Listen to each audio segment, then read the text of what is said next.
కానీ సాయంకాల వేళ ఈ యొక్క తరగతి ఎలాంటి అంతరాయం లేకుండా ఆది నుంచి అంతవరకు పరిశుద్ధాత్మ దేవుడు మాట్లాడుచూ ఉండగా మీరు నేను మనమందరం వినులాగున ఒకరు ప్రార్థన చేయండి. వెంటనే మనం తరగతిలోకి వెళ్దాం. ఓకే పాస్టర్ గారు, చేస్తాను నేను. చేయండి. మోహోన్నతుడ, మహాగణుడ, సర్వ సృష్టికి కారణభూతుడైన దేవా, మీ బంగారు పాదాలకు వందనాలు. నాయన, మీకు ప్రేమను బట్టి నా తండ్రి, ఈ విధంగా నా తండ్రి మీరు ఏర్పాటుకున్న దైవజనుల చేత మమ్మల్ని ఎన్నిక చేసుకున్న తండ్రి, గూగుల్ మీట్ ద్వారా నా తండ్రి మీరు ఏర్పాటు చేసుకున్న దైవజనుల చేత నా తండ్రి లోతన్ మన్మ తెలుసుకున్న తండ్రి నశించిపోయి ఆత్మల కొరకు భారం కలిగి ముందుకు వెళ్ళుటకు నాయన మీరు ఇచ్చిన ధన్యతను బట్టి, మీరు ఇచ్చిన కృపను బట్టి మీకు వేలాది కోట్లాది స్తుతులు నాయన. ఇంకా రావాల్సిన బిడ్డలు కూడా ఉన్న తండ్రి, వారిలో మీకు ప్రేరేపణ, మీకు ఆలోచన కలిగి సకాలంలో తండ్రి స్పందించిన తండ్రి మీ సన్నిధికి వచ్చాడు భాగ్యాన్ని దయచేయండి నాయన. ఇంకా మీ ప్రేమను బట్టిన తండ్రి నాయన మీరు ఏర్పరుచుకున్న దైవజనులు తెలియపరిచినట్లుగా నా తండ్రి వేరే వేరే తండ్రి యూనివర్సిటీలు తండ్రి ఒకరికొకరి ద్వారా నా తండ్రి అనేకులు సమకూర్చబడుటకు దేవుడు కృప అనుగ్రహించాలని చేనే ఆ యొక్క మాట చెప్పినట్లుగా నా తండ్రి అనేకులు తండ్రి మా యొక్క ప్రేరేపణ మీకు ఆలోచన కలిగి మీకు సన్నిలో ఉండిన తండ్రి ఎవరికైతే నా తండ్రి మేము మీకు మాటలు చెప్పిన తండ్రి మీకు సన్నిధికి వచ్చేటువంటి ఆ యొక్క భాగ్యాన్ని తెలియజేస్తుండగా తండ్రి వారిలో మీరు నిన్న తండ్రి నాయన ఆ యొక్క మాటకు స్పందించిన తండ్రి అనేకులు సమకూర్చబడి మీ నామానికి మేమకరంగా అనేకులకు దీవెనకరంగా చదవటకు మీకు కృప సహాయం చేయండి నాయన. మీరు ఏర్పరుచుకున్న దైవజనుల తండ్రి నాయన వాక్యోపదేశం జీవించుండగా తండ్రి వారిలో మీరు తండ్రి మాకు కావాల్సిన వర్తమానం అందించిన తండ్రి మీ నామానికి మేమకరంగా అనేకులకు దీవెనకరంగా చదవటకు మీకు కృప సహాయం చేయమని డిస్టర్బెన్స్ ఉన్న ప్రతి ఒక్క అంధకార చీకటి శక్తులు ప్రభుని యేసుక్రీస్తు రక్తంలో లయమైపోతుందిగాక. ప్రారంభం మొదలు ముగింపు వరకు మీరే అధ్యక్షత వహించి మీ నామానికి మహిమకరంగా జరిగించమని ప్రభుని యేసుక్రీస్తు నామములో అడిగి ప్రారంభిస్తున్నాం తండ్రి. ఆమేన్. ఆమేన్. ఆమేన్. ప్రార్థన చేసిన బ్రదర్ గారికి ప్రభు అయిన యేసుక్రీస్తు పేరిట శుభములు తెలియజేస్తున్నాను. ఈ సాయంకాల వేళ ఒక అంశాన్ని మనం తీసుకొని ముందుకు వెళదాం. దేవుని కృపను బట్టి లేఖనాల విశ్వసనీయత. ఈ అంశం లేఖనాల విశ్వసనీయత.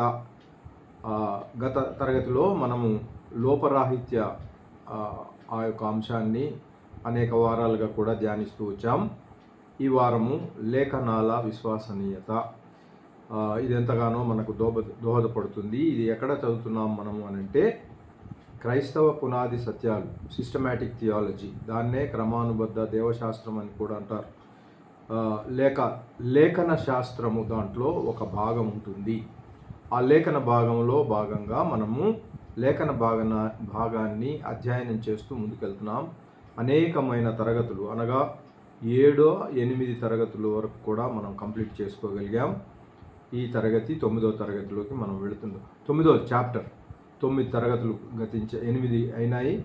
ఈరోజు 9వ చాప్టర్ అంటే అధ్యాయం. 9వ అధ్యాయంలో మనం అడుగు పెడుతున్నాం. దాన్నే లేఖన విశ్వసనీయత. ఆంగ్లంలో నేర్చుకునే వాళ్ళ కోసం ఆథెంటిసిటీ ఆఫ్ ది స్క్రిప్చర్స్ అంటారు. Authenticity of the scriptures. Bible ఎంతో పురాతనమైనది. అది మనం అందరం కూడా అంగీకరించబద్ధులమై ఉన్నాము. బైబిల్ నిజంగా నమ్మదగినదేనా? ఎంతో వైజ్ఞానికంగా శాస్త్రీయంగా ప్రపంచం పురోగమిస్తున్నప్పుడు ఈ ఆధునిక కాలంలో మనం 21st సెంచరీలో ఉన్నాం. అంతేకాకుండా ఇటీవల కాలంలో AI అనేది కంప్యూటర్సే కాకుండా 1990లో కంప్యూటర్స్ మరి మనం చూచాము. 90 నుండి కూడా మరి అంచెలంచెలుగా అనేక రీతులుగా ఈ యొక్క కంప్యూటర్స్ నానా అభివృద్ధి పొంది దాంట్లో మనము మన పిల్లలు కూడా మరి విద్యాభ్యాసం చేసి ఎంతగానో మరి లక్షల జీతాలు కూడా పొందుకుంటూ ఉండడం గమనార్హం. అయితే ఇటీవల కాలంలో AI అనే ఆ యొక్క అంశాన్ని వాళ్ళు మరి ముందుకొచ్చింది. AI అని అంటే ఆర్టిఫిషియల్ ఇంటెలిజెన్స్. మనకు మారుగా అదే ఆలోచించగలిగే శక్తి కలిగి, మనకు మారుగా ఆలోచించి మాట్లాడగలిగే శక్తి, ఏ పని అయినా కానీ స్వతంత్రంగా చేసుకోగలిగే శక్తి AIలో ఉంది. దాని ఆసరాగా మనము అనేక పనులను ఇట్టే చేయగలుగుతున్నారు. కాబట్టి యుద్ధాల్లో కూడా, యుద్ధ భూమిలో కూడా AI ఆధారిత సిపాయిలను వినియోగించడం గమనార్హం. దేవునికి స్తోత్రం. అది ఈ ఆధునిక కాలంలో కూడా ఇలాంటి కాలంలో మనం ఉన్నప్పుడు బైబిల్ను నమ్మగలమా అనే ప్రశ్న అనేకులలో ఉద్భవిస్తూ ఉంది, మనం చూస్తూ ఉన్నాం. ఈ ప్రశ్నలు అనేక మంది మనసుల్లో ఉత్పన్నమవుతూ ఉన్నాయి కూడా.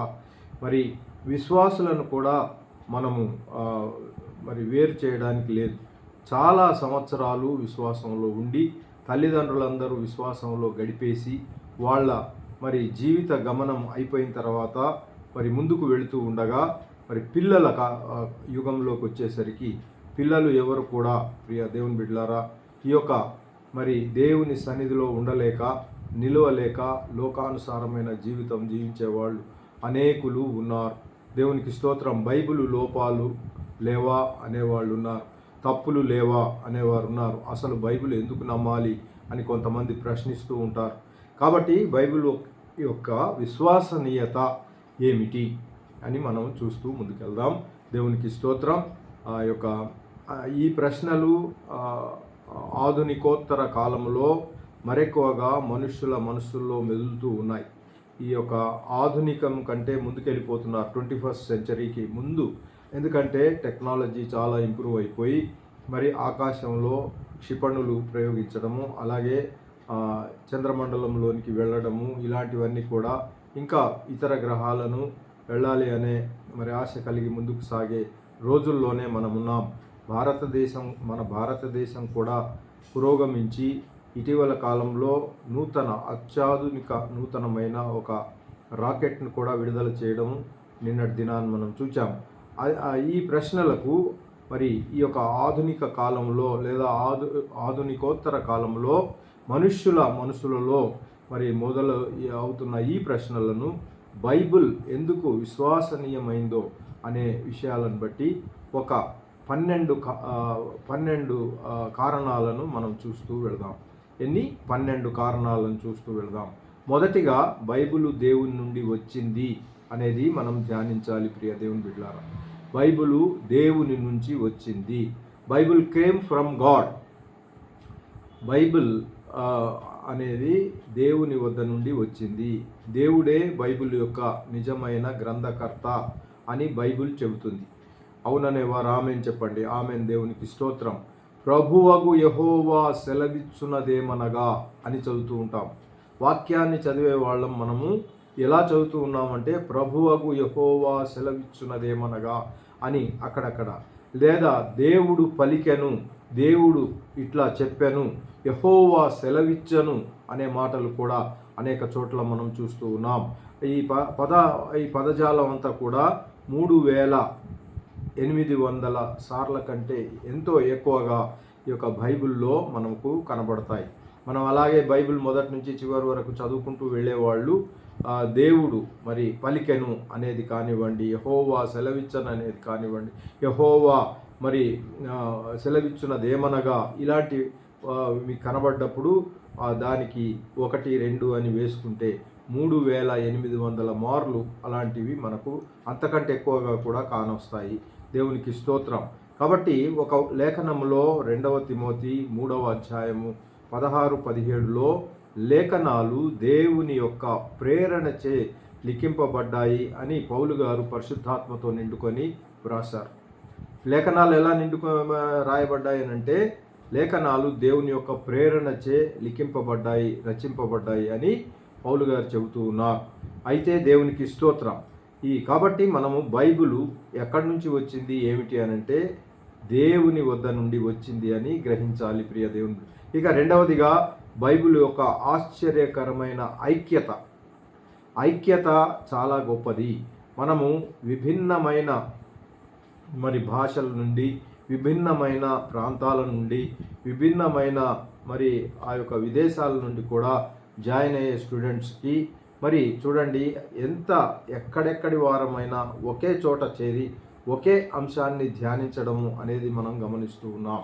కాబట్టి మన ఆలోచనలు అదంతా కూడా ఒకటే చోట ఇప్పుడు కేంద్రీకృతమై ఉన్నాయి. అదేమిటి అనంటే ఆథెంటిసిటీ ఆఫ్ ద స్క్రిప్చర్స్, అనగా లేఖనాల విశ్వసనీయత గురించి మనం అందరం కూడా అదే ఆలోచిస్తూ దానిలోనే ఆ తరగతిలోనే మనం ఉంటున్నాం. చూసారా ప్రియ దేవుని బిడ్డలారా, బైబిల్ కూడా బైబిల్లోని ఐక్యతను మనం గమనించాలి. క్షమించండి, ఎందుచేత ఐక్యత అంటారా? వివిధ కాలాలలో వివిధ కాలాలలో అనగా సుమారు ఎంతమంది వివిధ కాలాలలో రాశారు అనంటే సుమారు 40 మంది రచయితలు ఉన్నారు ఈ బైబిల్కి. ఒక్కరు కాదు, ఇద్దరు కాదు, 10 మంది కాదు, 15, 20 కానే కాదు, కానీ సరిగ్గా 40 మంది రచయితలు. విభిన్న నేపథ్యాలు వాళ్ళకి, ఒక నేపథ్యం కాదు, వారు విభిన్న నేపథ్యం కలిగినప్పటికీ 3 ఖండాలలో, ఏ ఖండాలలో రాశారు ఇవన్నీ కూడా? ఆసియాలో, అలాగే ఆఫ్రికాలో, అలాగే యూరప్లో, ఈ 3 ఖండాల నుంచి కూడా ఈ రచయితలు ఉన్నారు. ఎక్కడెక్కడి నుంచి? ఆసియా నుంచి, ఆఫ్రికా నుంచి, యూరప్ నుంచి ఈ 40 మంది ఎవరైతే రచయితలు, మన బైబిల్ రాసిన రచయితలు చూస్తున్నాం కదా, వారు ఆ 3 ఖండాలకు విభాగింపబడి 40 మంది సుమారు వాళ్ళు ఈ ఒక పరిశుద్ధాత్మ సహాయంతో మన బైబిల్ను రాయడం మొదలుపెట్టారు, కంప్లీట్ చేశారు. దేవునికి స్తోత్రం. బైబిల్ ఒక వ్యక్తి నుండి వచ్చిన మాటగానే కనబడుతుంది. 40 మంది ఈ 3 ఖండాల నుంచి రాసినప్పటికీ, ఖండాంతరం నుంచి రాసినా, మరొక చోట నుంచి రాసినా, ఏ చోట నుంచి రాసినా ఒకటే మాటగా ఉంటుంది. ఎవరిని మీరు చూసినా కానీ ఒకటే మాట. ఈ Bible will not contradict with in it self అంటారు.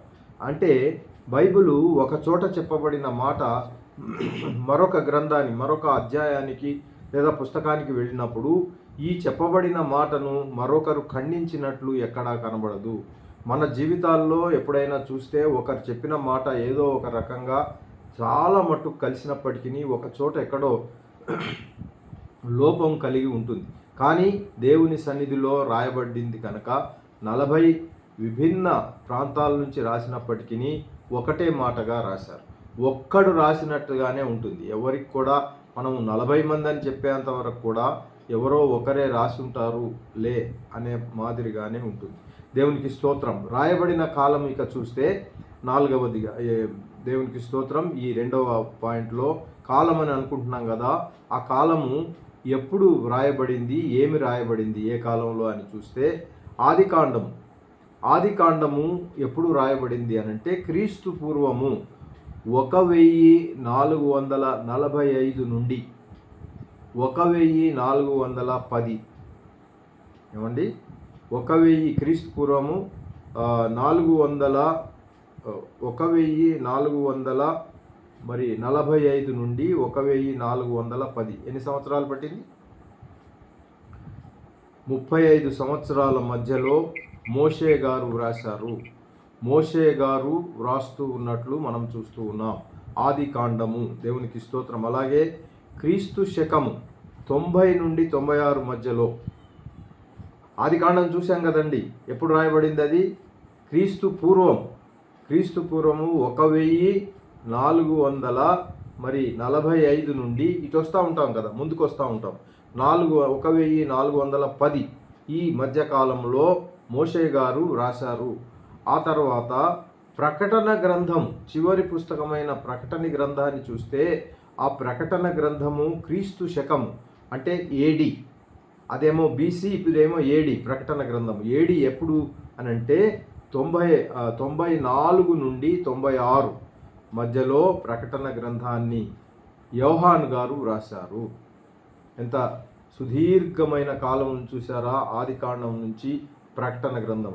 ఆదికాండమేమో ఆ 0 నుండి వెనకకి క్రీస్తు ప్రభుల వారు వచ్చినప్పుడు 0, అంతకు ముందు అనగా బ్యాక్ వెళ్ళినప్పుడు, వెనకకు వెళ్ళినప్పుడు క్రీస్తు పూర్వము 1445 నుండి 1410 వరకు ఈ యొక్క ఆదికాండం రచింపబడితే రాను క్రీస్తు శకములో అనగా 94 నుండి 96 వరకు యోహాన్ గారు పద్మాసు ద్వీపంలో వ్రాస్తూ ఉన్నారు. అయితే ఆదికాండము ప్రకటన గ్రంథం మధ్య కాలము వ్యవధి దాదాపు 1700 సంవత్సరాల వ్యవధి అయింది. మాదిరి ఎంతకాలం పట్టింది? ఆదికాండం నుంచి ప్రకటన గ్రంథం వరకు 1700 సంవత్సరాల వ్యవధి. మనము సంవత్సరాల వ్యవధి అనుకుంటున్నాం. మన జీవితకాలం 70 సంవత్సరాలు, 60 సంవత్సరాలు, కొంతమంది 50లోనే ప్రభు సన్నిధికి వెళ్ళిపోతారు. అది ఆయన చిత్తము. ఇంకా బ్రతికితే 80 సంవత్సరాలకు ఎక్కువ బ్రతుకుతారు అనుకుంటారా? నాకైతే నమ్మకం లేదు. ఉన్నారు. ఇప్పుడు లోకంలో ఇప్పుడు చూస్తే 113 చైనీస్ వాళ్ళు బ్రతుకుతూ ఉన్నట్లు చూస్తున్నాం. Technological there is lot of technological improvement right now. So medical field also got elevated. కాబట్టి మెడికల్ ప్రపంచంలో ఈ యొక్క మందుల తర్వాత ఈ యొక్క ఆపరేషన్స్ ఇవన్నీ కూడా అత్యాధునికమైన రీతిలో రోబోట్ ఇందాక చూసాం ఏఐ టెక్నాలజీతో అవే చేయడం మూలాన ఎక్కడ కూడా తప్పు జరగడం, మానవులకు తప్పు జరుగుతుందేమో కానీ వాటికి తప్పు జరిగే ప్రసక్తే లేదు. 1000 కోణాల్లో చూస్తూ చేస్తాయి. కాబట్టి ప్రియ దేవుని బిడ్డలారా, ఈ మాదిరిగా టెక్నాలజికల్ ఇంప్రూవ్మెంట్ మెడికల్ ఫీల్డ్లో రావడం మూలాన అనేకులకు వచ్చిన జబ్బులు నయమవుతూ ఈ యొక్క లైఫ్ స్పాన్ పెరిగింది. జీవితకాలము 100 ఏళ్ళు, 110, 115 వరకు కూడా ఇప్పటి కాలంలో ఉంది, ప్రజెంట్ ఏజ్. ఏది ఏమైనా అంత ఉన్నా కానీ ఆ తర్వాత దేవుని సన్నిధికి వెళ్ళవలసిందే. చూడండి, అంత 100 సంవత్సరాలు సగటుగా వేసుకున్నా 1700 సంవత్సరాలు పట్టింది ఈ బైబిల్ని. ఎంతమంది ఎన్ని తరాలైనాయి చూడండి. దాన్ని తరాల్లో మారిస్తే 35 సంవత్సరాల నుంచి 40 సంవత్సరాల వరకు ఒక తరం. ఈ యొక్క 1700 సంవత్సరాలను తరాలలో కన్వర్ట్ చేయాలంటే డివైడెడ్ బై 35 చేస్తే ఆ వచ్చే ఆన్సర్ మనకు అన్ని తరాల్లో మన బైబిల్ రచింపబడింది. దేవుని నామమునకు స్తోత్రం, మహిమ కలుగునుగాక. కాబట్టి మలాకీకి మత్తయికి కూడా మనం చూస్తే మలాకీ గ్రంథమేమో చివరి అంటే పాత నిబంధన చివరి పుస్తకము, అలాగే క్రొత్త నిబంధన మొదటి పుస్తకము మత్తయి గారు. ఈ రెండిటి మధ్యలో కూడా మనకు సుమారు 400 సంవత్సరాల వ్యవధి ఉంది. 400 సంవత్సరాల వ్యవధి ఉంది. ఇంత వ్యవధిలో 40 మంది చేత వ్రాయబడిన, అంటే ఈ 1700 ఏళ్ల వ్యవధిలో ఈ యొక్క 40 మంది చేత వ్రాయబడిన గ్రంథములో సమన్వయం అనేది చాలా ఇంపార్టెంట్. సమన్వయం, ఒక 10 మంది చేరితే వాళ్ళలో సమన్వయం ఉంటుందా చూడాలి. ఒక 50 మంది ఉంటే ఒకరు ఒకటి అంటారు, మరొకరు మరొకటి అంటారు. అలాగే 200 మంది ఉంటే దాంట్లో మరి సమన్వయ లోపాలు ఖచ్చితంగా మనకు కనబడుతూ ఉంటాయి. సమగ్రత, సమన్వయము, సమగ్రత, అలాగే సమభావన, ఒకరి భావన మరొకరు అంగీకరించడం ఈనాడు లోపిస్తోంది. ఒకరు చెప్పిన మాట మరొకరు నాకెందుకులే, నాకు అలాంటి భావాలు లేవు అనే ఉద్దేశాలు. అంటే చర్చ్ విషయంలోనే నేను చెప్తున్నాను, ఆ త్రియేక దేవుని విషయంలోనే కొంతమందికి కొన్ని అభిప్రాయాలు ఉన్నా మరొకరు దాన్ని అంగీకరించరు. సమన్వయం ఉండదు, అలాగే సమగ్రత ఉండదు, అలాగే సమానుభవం. ఇక్కడ మాత్రము 1700 సంవత్సరాల వ్యవధి ఉన్నప్పటికీ, అలాగే మత్తయి నుంచి యొక్క మలాకి వరకు 400 సంవత్సరాలు, ఇవన్నీ వెరసి కూడా ఎప్పుడు 3 ఖండాల నుంచి రాసినప్పటికీ, 40 మంది రాసినప్పటికీ సమన్వయము వాళ్ళలో ఉంది. అలాగే సమగ్రత వాళ్ళలో మనకు కనిపిస్తుంది. సమభావన కూడా కనిపిస్తూ ఉంటుంది, తేటగా మనకు కనబడుతూ ఉంటుంది. దేవుని నామమునకు స్తోత్రం. ఈ మాదిరిగా రచయితల వైవిధ్యాన్ని చూద్దాం రండి. 40 మంది కంటే ఎక్కువ మంది వ్రాశారు మన గ్రంథాన్ని. 40 మంది కంటే ఎక్కువ మంది వారు వేరు కాలాల్లో జీవించారు. ఒక కాలంలో జీవించిన వాళ్ళు కాదు. ఒక కాలంలో జీవించిన వాళ్ళంటే మరి అయ్యా నేను ఇలా రాస్తున్నాను, నీవేం రాస్తున్నావు అని ఒకరికొకరికి మాట్లాడుకొని మరి అది రాశారేమో అనుకోవడానికి లేదు. ఒక కాలానికి మరొక కాలానికి చూడండి, 1700 కాలములలో 100 సంవత్సరాలలో ఒకరు ఒక కాలంలో రాస్తే మరొకరు మరొక కాలంలో రాశారు. వీరికి వారికి పోలిక లేదు.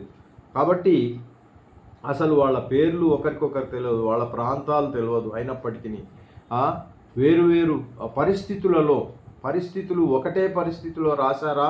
కానే కాదండి. ఎవరి పరిస్థితులు వాళ్ళవి. ఇప్పుడు చూడండి, మనం ఒక ఎంతమంది కనిపిస్తున్నారు? 9 మంది ప్లస్ కొంతమంది అని కనబడుతున్నారు. ఇంతమంది ఉన్నా మన వివిధ రకాల పరిస్థితులు ఉన్నాయి. అందరం మనము వీడియో ఆన్ చేస్తే ఎవరి పరిస్థితిలో వాళ్ళు ఉంటారు. కాబట్టి ప్రియ దేవుని బిడ్డలారా, వేరు స్థలాలలో నుండి రచించారు. ఒక స్థలం అని కాదు. ఇప్పుడు ఈ స్థలము మరి నర్సంపేట స్థలము, హైదరాబాద్ స్థలం, అలాగా వేరే స్థలాల నుంచి వేరే ప్లేసెస్ నుంచి రాశారు. కాబట్టి పరిస్థితులు వేరు, స్థలాలు వేరు. ఉదాహరణకు చూడండి, మోషే ఎక్కడ రాశారు అనుకుంటున్నారు? ఆదికాండాన్ని హలో, ఉన్నారా అందరు నాతో పాటు? ఎస్ సార్, తెలియదు. ఓకే, దేవునికి మహిమ కలుగును గాక. అరణ్యములో ఈ యొక్క ఆది కాండాన్ని అరణ్యములో రాస్తే పౌలు ఎక్కడ రాశారనుకుంటున్నారు? పౌలు జైలులో నుండి రాశారు. పౌలు గారు జైల్లో నుండి రాస్తున్నారు, మోషే గారు అరణ్యంలో కూర్చొని రాస్తున్నారు. చూసారా తేడాలు? చూసారా? పౌలు గారు రాసినప్పటికీ ఎంతో కొంత మనం రాయడానికి మెటీరియల్ ఉంది. ఆదికాండం రాసేటప్పుడు మోషే గారికి మెటీరియల్ లేదు. ఆయన ఏదో బెరడు లేదా చర్మపు కాగితం అలాంటివన్నీ తీసుకొని ఏదో విధంగా రాసి భద్రపరిచి రాయడం ఒక ఎత్తు అయితే భద్రపరచడం మరొక ఎత్తు. ఎందుకు వెళ్ళిపోతున్నారండి అందరూ? ఎవరు వెళ్ళిపోకండి. అత్యవసర పరిస్థితి, ఇక తప్పదు అని అంటే తప్ప మనం దీని కొరకే వచ్చాం కదా, మళ్ళీ వెళ్ళిపోతే తక్కువ మందిమే ఉన్నాము. అది ఏది ఏమైనా దేవునికి మహిమ కలుగును గాక. వారు అనేక రకాల వృత్తులు గలవారు అనుకుంటారా, లేదా ఒకటే వృత్తి గలవారు చేశారు అనుకుంటారా?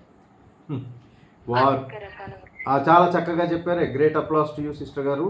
అనేక రకాల బ్యాక్గ్రౌండ్స్, వాళ్ళు ఒకరు ఒక పని మరొకరు మరొక పని చేస్తూ ఉండగా మరి వివిధ రకాల నేపథ్యము వారు కలిగి ఉన్నారు. నేపథ్యం అంటే వారు చేసిన పనిని బట్టి. ఇప్పుడు ఉదాహరణకు నేను చేసిన పనిని బట్టి నా నేపథ్యం ఉంటుంది. నా నేపథ్యం ఏమిటి అనుకుంటున్నారు? నేను ఒక ఆడిట్ ఆఫీసర్ని. అనేక స్టేట్ గవర్నమెంట్ ప్రతి కార్యాలయాన్ని వెళ్ళి నేను ఆడిట్ చేసి వచ్చాను. అంతకుముందు ఎర్స్ట్వైల్ 2014 కంటే ముందు మరి కంబైన్డ్ ఏపీ ఉండేది. ఆంధ్రప్రదేశ్లో అన్ని జిల్లాలు తిరిగాను. కాబట్టి అన్ని జిల్లాల్లో అన్ని కార్యాలయాల్లో నేను ఆడిట్ చేసి వచ్చాను. దేవునికి అది నా నేపథ్యం. కాబట్టి ప్రియ దేవుని బిడ్డలారా, మీరు కూడా మీ నేపథ్యం, మీరు ఒక్కొక్క పని చేస్తూ వస్తున్నారు కాబట్టి దాని ఇంపాక్ట్ చెప్పే దాంట్లో కూడా కాస్తో కోస్తో పడుతూ ఉంటుంది. పరిశుద్ధాత్మ నడిపింపు ఉంటుంది. దాంతోపాటు మనం చేసిన నేపథ్యం కూడా ఉంటుంది. అవునంటారా కాదంటారా? దేవునికి స్తోత్రం, హల్లెలూయా. కాబట్టి ఈ రచయితల గురించి కొంత చూద్దాం మనము. ఎందుకంటే మనం 40 మంది సుమారు అనుకుంటున్నాం. అంతమంది కాకపోయినా కొంతమందినైనా చూద్దాం. వాళ్ళ నేపథ్యం ఏంటి? మన నేపథ్యం ఇప్పుడు నేను చెప్పాను. మీరందరూ కూడా మీ నేపథ్యం చెప్పమంటే చెప్తారు, కానీ సమయం లేదు మనకు. మరొకసారి ఎప్పుడైనా తీరిగ్గా ఉన్నప్పుడు నేపథ్యం చెప్పుకుందాం. మన సాక్ష్యాలు కూడా క్లుప్తంగా చెప్పుకుందాం. దేవునికి స్తోత్రం.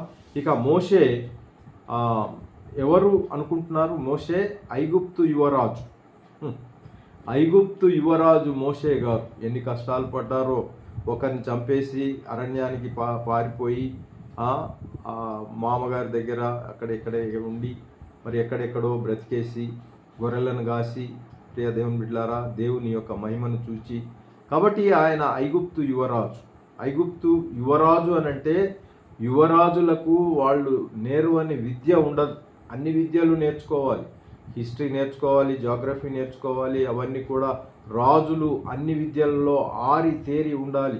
మరి బాణం, తర్వాత ఈ యొక్క ఏమిటంటారు హార్స్ రైడింగ్, గుర్రపు స్వారీ, ఇవన్నీ కూడా యుద్ధము, యుద్ధ స్ట్రాటజీస్, యుద్ధ వార్ బుక్స్ ఇవన్నీ చదవాల్సి ఉంటుంది.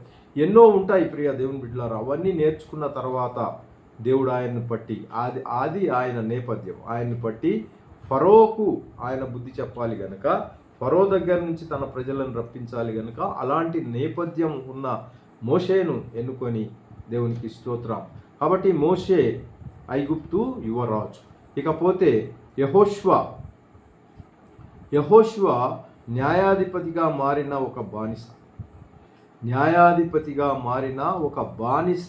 మనం అనుకుంటాం ఈ బానిసతో ఏమవుతుందిలే అని. దేవుడు బానిసనే పట్టుకొని ఆయన ద్వారా గొప్ప కార్యాలు చేశాడు. దేవునికి స్తోత్రం. యెహోషువ గ్రంథం ఉంది కదా, యెహోషువ రాశారు. అలాగే సమూయేలు యాజకుడు, న్యాయాధిపతి. సమూయేలు గ్రంథం చూస్తున్నాం కదా, ఆయన యాజకుడు, న్యాయాధిపతి. దావీదు ఎవరు అనుకుంటున్నారు?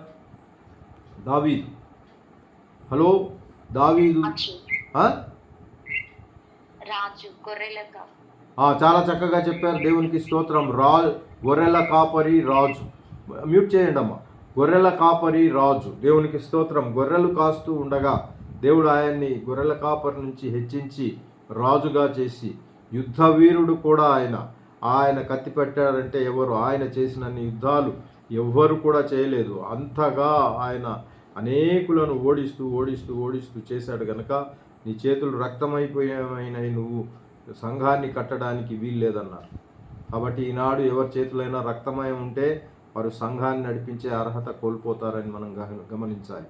సంగీత విద్వాంసుడు కూడా, అవునన్నా కాదన్నా, ఆయన 150 కీర్తనల్లో నుండి సుమారు 75 అంటే 75 కీర్తనలు ఆయనవే. మనం ఎన్ని రాశాం మరి? ఒకసారి ప్రశ్నించుకుందాం. దేవునికి స్తోత్రం మన జీవిత కాలంలో. కాబట్టి సంగీత విద్వాంసుడు అంటే కవి అని చెప్పుకోక తప్పదు. మనం బైబిల్లో చూస్తున్నామా, గద్య భాగం కాదు పద్య భాగం ఆయన రాశారు. ఏది రాసినా పద్య భాగంలో పాడుటకు యోగ్యంగా ఉండే పాటలను, గీతాలను ఆయన రచించారు. దేవునికి స్తోత్రం. కాబట్టి ఎజ్రా ఈయన బబులోను నుండి వచ్చిన శాస్త్రులు, పరిసయ్యులు, శాస్త్రులు అని అంటే చాలా విద్వాంసుడు లేదా పండితుడు అని చెప్పొచ్చు. శాస్త్రి, పండిత్ అంటాం చూసారా, ఆయన నోటికి సమస్తాన్ని నోటికే చెప్తారు. బైబిల్ అంతా అనర్గళంగా నోటితో చెప్పగలిగే సామర్థ్యం ఉన్న శాస్త్రి గారు ఎవరు? ఎజ్రా బబులోన్ నుండి వచ్చిన శాస్త్రి గారు. అలాగే నెహెమ్యాను చూస్తూ ఉన్నాం. పారసీక రాజ్యంలోని గవర్నర్ గారు. ఆయన ఏదో అంటారు ఎవరో కాదు. ఆయన ఎవరు అని అంటే పారసీక రాజ్యంలోని గవర్నర్ గారు. దేవునికి స్తోత్రం చెల్లిద్దాం. నెహెమ్యా గ్రంథం. అలాగే సొలొమోన్ గారు దావీదు కుమారుడు గనక ఆయన రాజు. సొలొమోను ఒక రాజు కుమారుడు. ఏమవ్వాలి? రాజే అవ్వాలి. అలాగే అయ్యాడు. రాజు కుమారుడు రాజు. ఈనాడు పాస్టర్ కుమారుడు పాస్టర్ అవ్వడానికి ఇష్టపడట్లేదు అని అంటే ఒకసారి ఒక పెద్ద ప్రశ్న వేసుకోవాల్సిన అవసరం ఎంతైనా ఉంది. రాజు కుమారుడు రాజు సొలొమోను. కాబట్టి శాస్త్రజ్ఞుడు కూడా ఆయన. Is a scientist. అనేక పరిశోధనలు ఆయన జరిపించి ఆ పరిశోధన ఫలితాన్ని ఆయన తన పుస్తకాల్లో భద్రపరిచి మన వరకు రావడానికి దోహదపడ్డారు. తత్వవేత్త కూడా.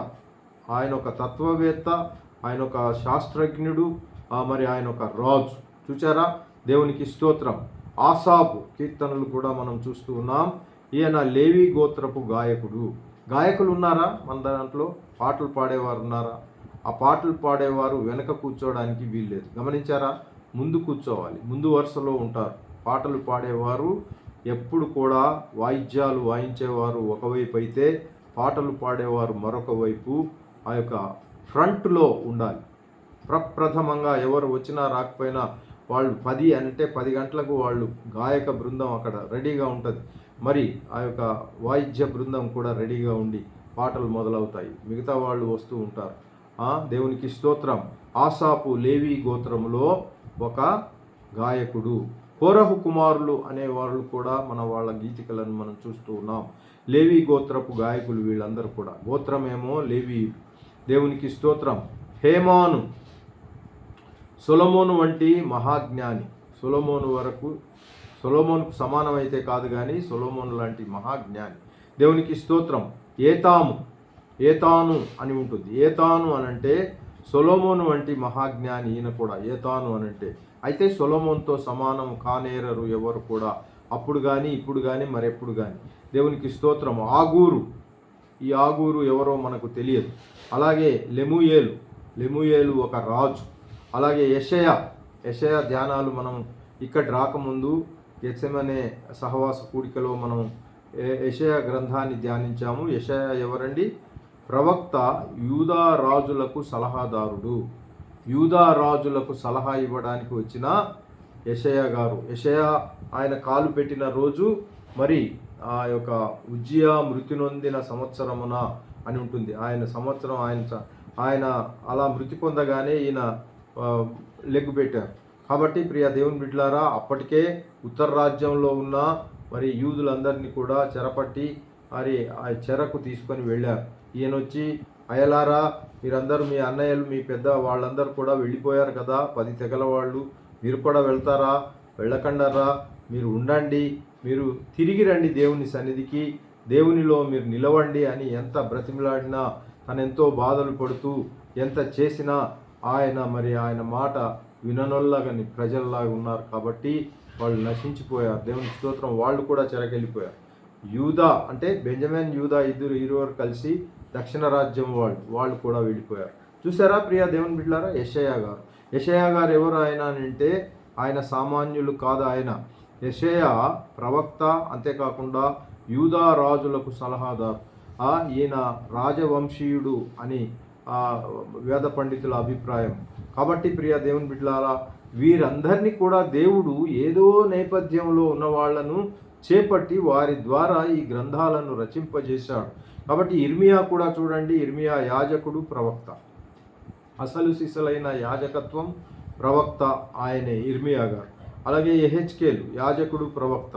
అలాగే దానియేలు ఎవరనుకుంటున్నారు? దానియేలు ఒక మంత్రి. దేవునికి స్తోత్రం. హల్లెలూయా. హోషేయ ఈయన ఎవరో మనకు తెలియదు, మీకు ఎవరికైనా తెలిస్తే చెప్పండి. దేవునికి స్తోత్రం. యోవేలు, హోషేయ వీరందరూ ఎవరో తెలియదు. ఆమోసు గొర్రెల కాపరి మనం దావీదనే తెలుసు, కానీ ఆమోసు కూడా గొర్రెల కాపరి. మేడిపళ్ళ తోటలు ఆయనకున్నాయి. మేడిపళ్ళ తోటలు ఉన్న ఒక గొర్రెల కాపరి. అలాగే ఓబద్య ఎవరు అనుకుంటున్నారు? తెలుసా ఎవరికైనా? ఓబద్య మనకేమీ తెలియదు. ఓబద్య.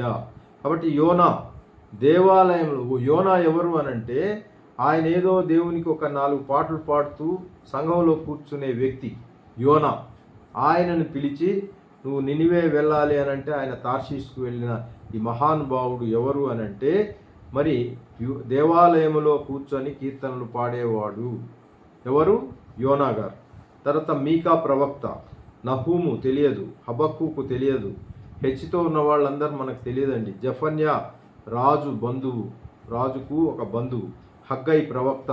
ఇక జకర్యా యాజకుడు. దేవునికి స్తోత్రం. మలాకి ఎవరండి? తెలియదు. మలాకి ఎవరో మనకి ఐడియా లేదు. కాబట్టి మత్తయి అనే ఆయనను మనం చూస్తే మత్తయి సుంకరి అని మనకు చాలా స్పష్టంగా మనకు తెలుసు. అంటే రోమా ప్రభుత్వంలో ఒక ఉద్యోగి, ట్యాక్స్ కలెక్టర్ అంటారు ఆంగ్లంలో. కాబట్టి ఆయన ఇన్కమ్ ట్యాక్స్ ఈ రోజుల్లో ఉంది చూసారా, ఐటీ డిపార్ట్మెంట్. చాలా ఐటీ డిపార్ట్మెంట్ అంటే అందరూ వణికిపోవాలి. అలాంటి వ్యక్తి మత్తయి గారు.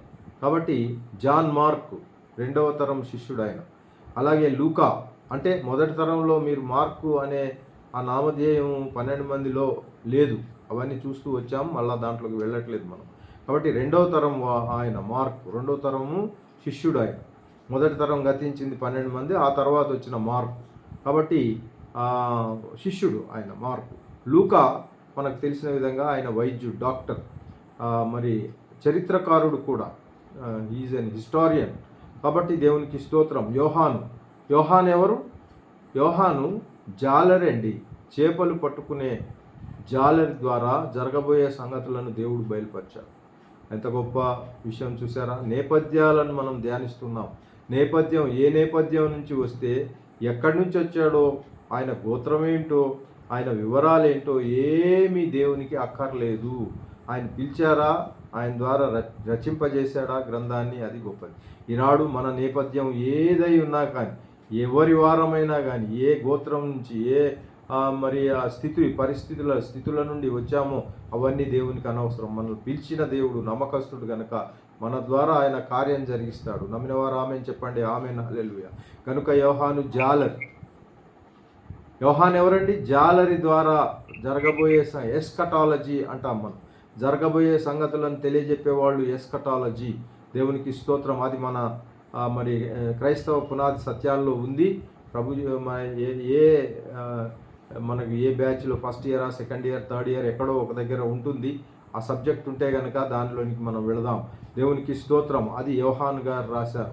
తర్వాత పౌలు ఎవరు అనుకుంటున్నారు? ఆయన రబ్బీ.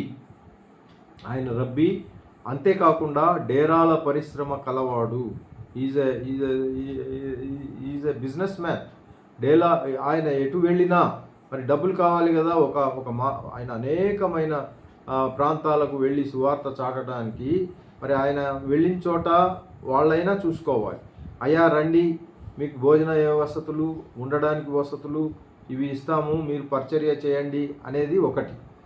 ఈయన అలా కాదు, ఎవరి మీద డిపెండ్ అయిపోయి మీరు ఇస్తారా నాకు రాన్బోన్ ఛార్జీలు ఇస్తారా ఇవి అవి కాదు. ఆయన డేరా పరిశ్రమ చేసుకొని డేరాలో వచ్చే డబ్బులు ఆయన జేబులో వేసుకొని ఆ డబ్బులు తీసుకెళ్ళిపోయి ఒక చోట పూటకూళ్ళ వాడంటారా ఏంటి అది, వాళ్ళు ఉండడానికి ఎవరి మీద ఆధారపడక అక్కడ ఉండి అక్కడ చుట్టుప్రక్కల ప్రాంతంలో సేవ చేసి మళ్ళీ ఆయన సొంత డబ్బులతో తిని ఇలాగ నా పౌలు గారు సేవ చేశారు. పౌలు గారి సేవ అత్యాధునిక మన యొక్క పాస్టర్ సముదాయానికి మరి దైవజనుల సముదాయానికి ఎంతో మరి ప్రహర్షణీయంగా ఉంటుంది.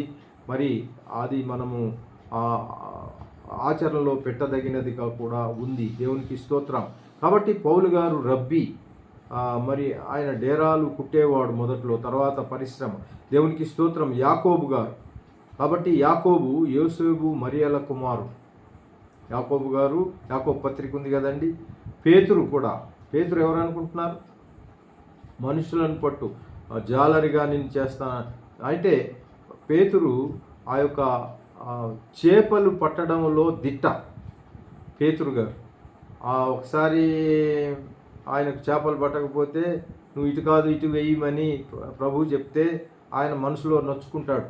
నేను జాలర్ని కదా, నేను దీంట్లో విద్వాంసుడను, ఎటు వేస్తే అటు చేపలు ఎక్కడుంటే అక్కడ నేను పట్టగలిగే స్థితిలో నేనే జాలర్నంటే ఈయన వడ్రంగి నాకు చెప్పడం ఏంటి అనుకున్నాడేమో మనసులో.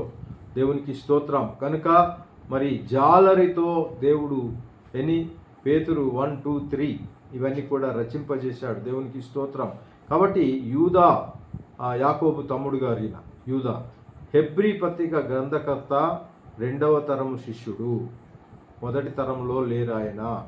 హెబ్రీ పత్రిక గ్రంథకర్త ఎవరు అంటే 2వ తరం శిష్యుడు. మార్క్ గారు ఎలాగ 2వ తరం శిష్యుడో ఈయన కూడా. ఈ మాదిరిగా మన నేపథ్యం ఎక్కడి నుంచున్నా ఎటు నుంచున్నా మరి మనలను వాడుకోవడానికి, అసలు మనకు నేపథ్యం ఉన్నా లేకపోయినా ఎక్కడి వారము అయినా, కొంతమంది అయితే జాలర్లు, కొంతమంది అయితే మరి వైద్యులు, కొంతమంది అయితే 2వ తరం శిష్యులు, కొంతమంది యాజకులు, కొంతమంది మరి గొర్రెల కాపర్లు, ఎంతమంది ఏదైనా కానీ దేవుడు వారి చేత కార్యము సిద్ధింపజేసి వారిని వాడుకొని ఇదిగో మనకు 66 పుస్తకాలు గల ఒక పుస్తకాన్ని, అంటే ఒక బైబిల్ని, పరిశుద్ధ గ్రంథాన్ని మన చేతుల్లో ఉంచారు. ఆ తరం వారికి, మన తరం వారికి, రాబో తరం వారికి.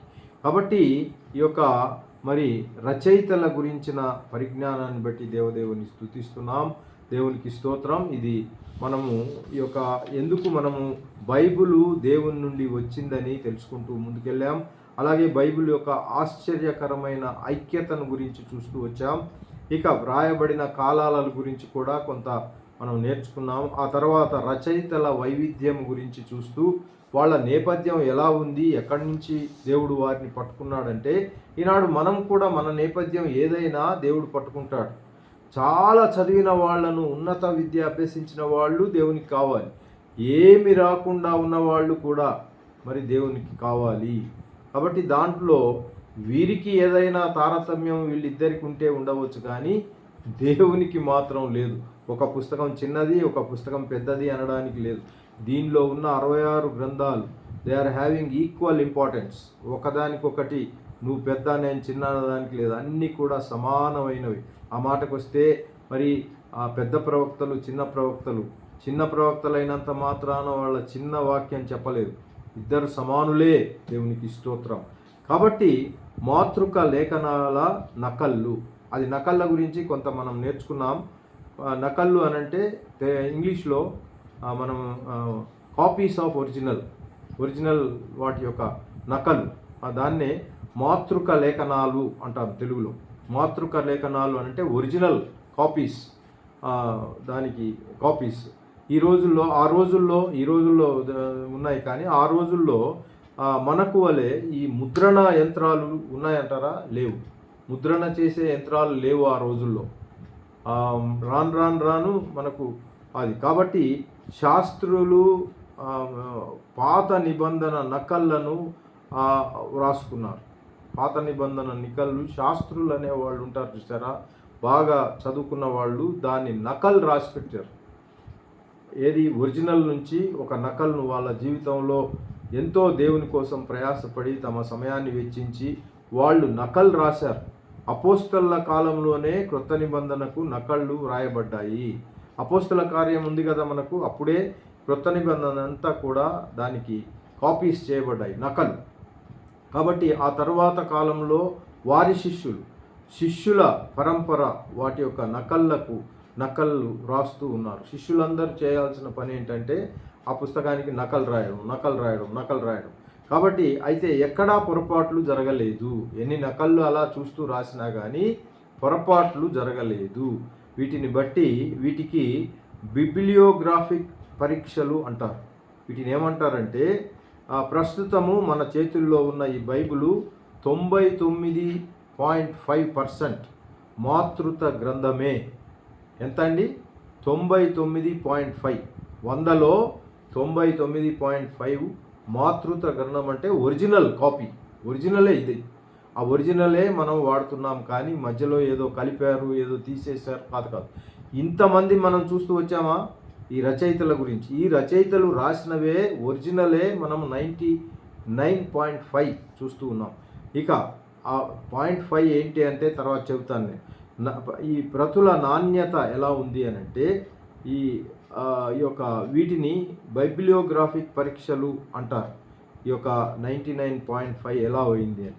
మొదటిగా ప్రతుల సంఖ్య మరి నంబర్ ఆఫ్ కాపీస్. రెండవదిగా ప్రతుల నాణ్యత. తర్వాత మూడవదిగా కాలము పరిధి, టైం స్పాన్. వీటిని బట్టి మనము ఈ యొక్క నాణ్యతను మనము గుర్తిస్తాం.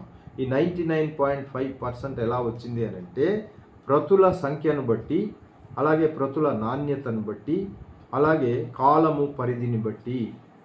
ప్రతుల సంఖ్య చూద్దాం రండి. ప్రతుల సంఖ్య, కాపీస్, నంబర్ ఆఫ్ కాపీస్.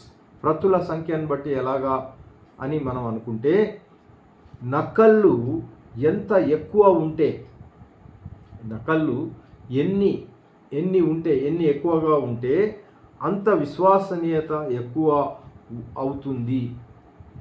ఎన్ని ఉంటే అంత విశ్వసనీయత ఎక్కువ అవుతుంది. చూడండి, హోమర్ రచనల సంఖ్య 2000 ఉన్నాయి. హోమర్, దాని నాణ్యత ఎక్కువైంది. హోమర్ రచనలు.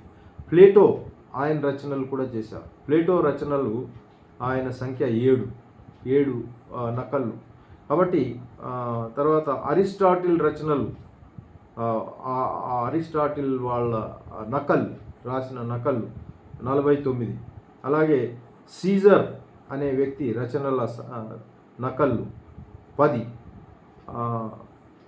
ఇట్లా పోతూ ఉంటే చాలామంది. క్రొత్త నిబంధన రచనల నకళ్ళ సంఖ్య, క్రొత్త నిబంధన ఒరిజినల్ రాసిన వాళ్ళ నకళ్ళు అంటే కాపీస్ ఉంటాయి చూసారా, అవి 24,000 కంటే అధికమైన నకళ్ళు ఉన్నాయి. క్రొత్త నిబంధనలో మనకు 24,000 కంటే ఎక్కువ నకళ్ళు, కాపీస్ ఉన్నాయి. సిరియాక్, కోప్టిక్, అలాగే లాటిన్ భాషల్లోని తర్జుమాలు కూడా ఉన్నాయి. దీంట్లో మనం చెప్పుకున్నాం కదా, తర్జుమాలు చూసాము సిరియాక్ భాషలో, లాటిన్ భాషలో, అలాగే మరి కోప్టిక్ భాషలో కూడా. కాబట్టి మొట్టమొదటిగా ప్రతుల సంఖ్యని చూస్తూ వచ్చాం. రెండవది ప్రతుల నాణ్యత ఎలా అనంటే శాస్త్రులు పాత నిబంధన నకళ్ళు వ్రాసేటప్పుడు చాలా జాగ్రత్తలు తీసుకున్నారు. వాళ్ళు కూర్చొని ప్రతులు ఒరిజినల్ చూసి రాసేటప్పుడు అక్షరాల సంఖ్య, ఈ అక్షరాలు అక్కడ రాయబడిన అక్షరాల సంఖ్య ఎంత, మనము రాసిన అక్షరాల సంఖ్య ఎంత అని అంత శ్రద్ధగా రాశారు.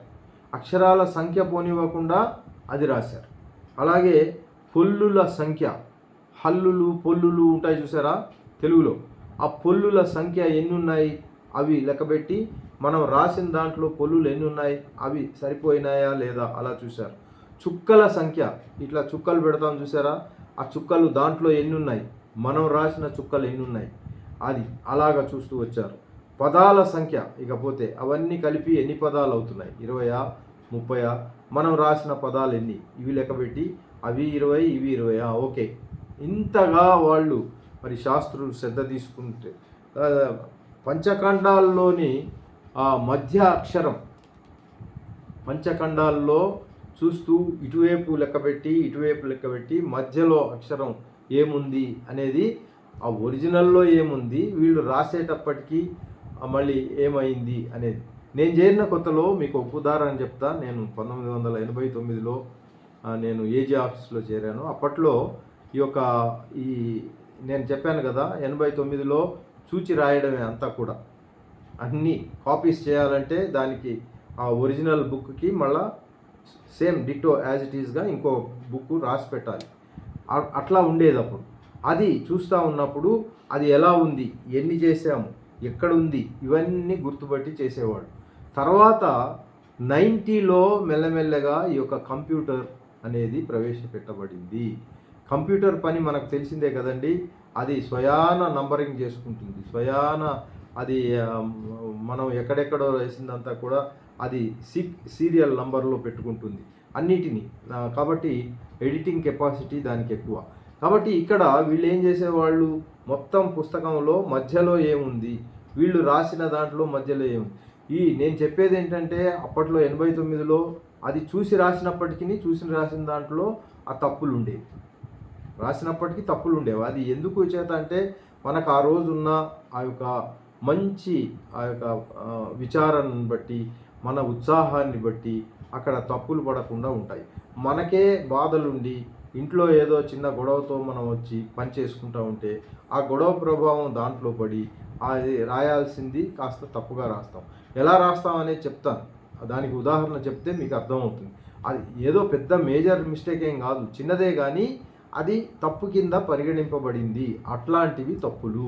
కాబట్టి వీళ్ళు ఎంత శ్రద్ధ తీసుకున్నారు శాస్త్రులు, అంతగా ఆ పుస్తకం అంతా మధ్యలో ఏం అక్షరం ఉంది, ఇక్కడ ఏం అక్షరం ఉంది, పాత నిబంధనలో మధ్య అక్షరం సరి చూసుకునేవారు. పాత నిబంధన అంతా కూడా కాపీ చేసిన తర్వాత అక్షరం కానీ, పదము కానీ, చుక్క కానీ, సంఖ్యలో తేడా కనబడితే ఆ నకలును ధ్వంసం చేసేవారు. ఇక అది పనికిరాదు, ఎందుకంటే ఆ చర్మము కాగితం మీద లేదా బెరడు మీద రాశారు కనుక అది మళ్ళీ దాన్ని మనం ఇప్పుడు కదా ఈ ఇరేజర్తో తుడిపి వేసి మళ్ళా రాయండి అనేది అప్పట్లో లేవు. అందుకని అదంతా వేస్ట్, డంప్ అయిపోయేది. మళ్ళా రాసేది. ఎంత పరిశ్రమను మనం లెక్క పెడితే ఈనాడు మనం ఏం పని చేస్తున్నామండి. మన పనికి వాళ్ళ పనికి ఈరోజు హాయిగా ఇది మన చేతిలో ఉంది బైబిలు, దీన్ని తీసి మనం సంకలో పెట్టుకొని హాయిగా వెళుతున్నాం అని అంటే దాని వెనక ఎంత పరిశ్రమ అయింది, ఎంత పరిశ్రమ ఉంటుంది చూసుకున్నారా. అది ఒకవేళ ఏదో పొరపాటు అయింది అని అంటే మళ్ళీ దాన్ని అంతా ధ్వంసం చేసి, మళ్ళీ సంఖ్యలో తేడా కనబడితే ఆ నకలును ధ్వంసం చేసి, అన్నీ సరిగ్గా ఉంటే దాన్ని మళ్ళీ నకలు రాసుకునేవారు. అన్నీ సరిగ్గా ఉంటేనే మళ్ళీ దాన్ని నకలు రాయాలి. నకలుకు నకలు కదా, అలాగా. గనుక మాతృత ప్రతులకు మన చేతితో ఉన్న బైబిల్కు ఏ వ్యత్యాసము కూడా లేదు. ఇంత శ్రద్ధ తీసుకున్నారు కాబట్టి, ఒరిజినల్గా రాసిన ఆయన ఎలా రాశారో దాన్నే నకలు ఇంతగా చూస్తూ రాశారు కాబట్టి, అందుచేతనే 99.5% అక్యురసీ ఉంది దీనికి. మొదట ఆయన రాసిన దానికి మధ్యలో ఏదో చేర్చారు, తీసివేశారు, ఏవో అయినా అవన్నీ మనం నమ్మడానికి లేదు.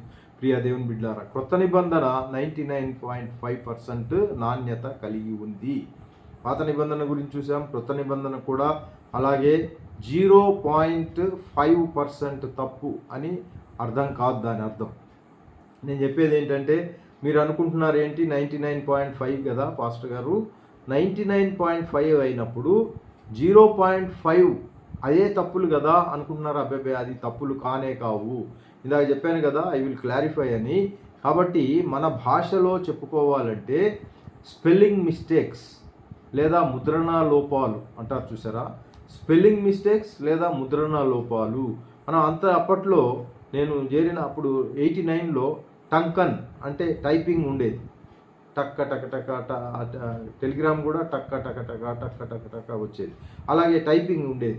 ఆ టైపింగ్ ఇప్పుడు కంప్యూటరు అది తీసేసుకుంది. కాబట్టి ముద్రణా లోపాలు అంటాం మనం. ముద్రణ లోపాలు, ఒకరు చదివితే మరొకరు వ్రాసేవారు, ఒకరు చదువుతూ ఉండగా మరొకరు రాస్తూ ఉంటే అది యాజ్ ఇట్ ఈజ్గా పడాలి.